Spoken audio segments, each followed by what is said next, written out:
Hey everybody, it's Sabrina Henny. Let me know where you all are tuning in from. Anyway, today's message is,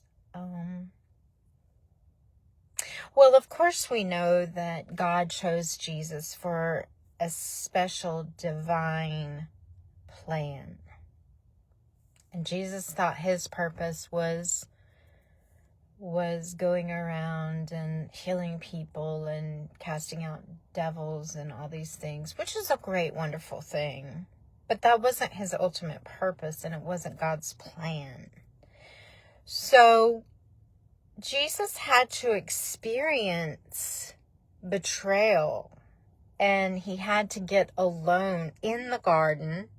He had to get alone with himself and God to discover what he was supposed to do in his divine purpose for God. And so in the garden, was it hard? Choosing a hard purpose and an ultimate sacrifice, giving yourself as the ultimate sacrifice, was really a hard choice. And so that's why he took what he took for an ultimate purpose. And so what I'm saying here for you all today, well, it's in Matthew 26:36. Then cometh Jesus with them unto a place called Gethsemane, and said unto the disciples, Sit here while I go and pray yonder. He had to get with himself. He had to pray with himself and to get with God the Father. He had this spirit of heaviness upon him. And if you all have ever experienced this, it can be rather wrenching. And he took with him Peter and 2 sons of Zebedee, and began to be sorrowful and very heavy. And then said unto them, My soul is exceedingly sorrowful, even unto death. Tarry ye here, and watch with me. The heaviness was so excruciating. He had to pray about it. And when you do feel this heaviness, just pray it through. Because sometimes during these heaviness feelings, it's when people they don't make good choices.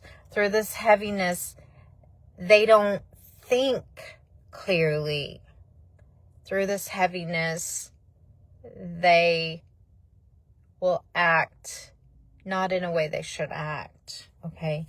Maybe during this heaviness, that's when people turn to drugs and alcohol.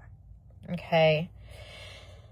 And then he said unto them, My soul is exceedingly sorrowful unto death. Tarry ye here and watch with me. And he went a little further and fell on his face and prayed, O my Father, if it be possible, let this cup pass from me. Nevertheless, not as I will, but thou wilt. He didn't pray for his will. He didn't pray for gifts. He didn't pray for a relationship. He didn't pray for all these things, these worldly things that we pray for. Houses and cars and women and whatever, relationships and kids. And he prayed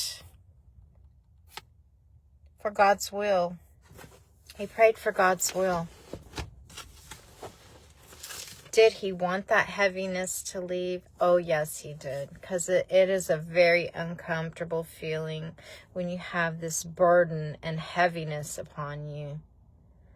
And so, and he cometh unto the disciples and find them asleep, and said unto Peter, What?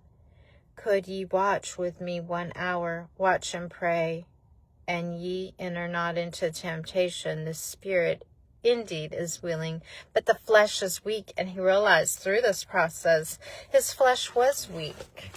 His flesh was weak. And that's why he sobbed. And that's why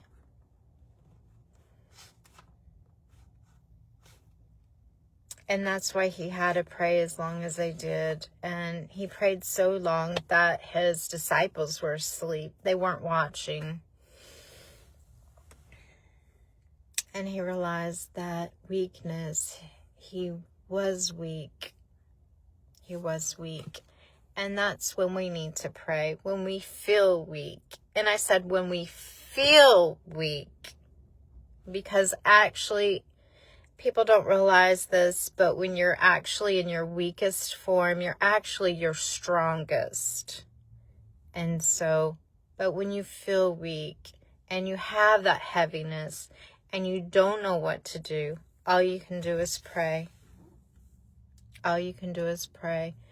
But in the garden, what happened was, of course we know that God chose Jesus. But also in the garden, Jesus chose himself. He chose himself that day in the garden.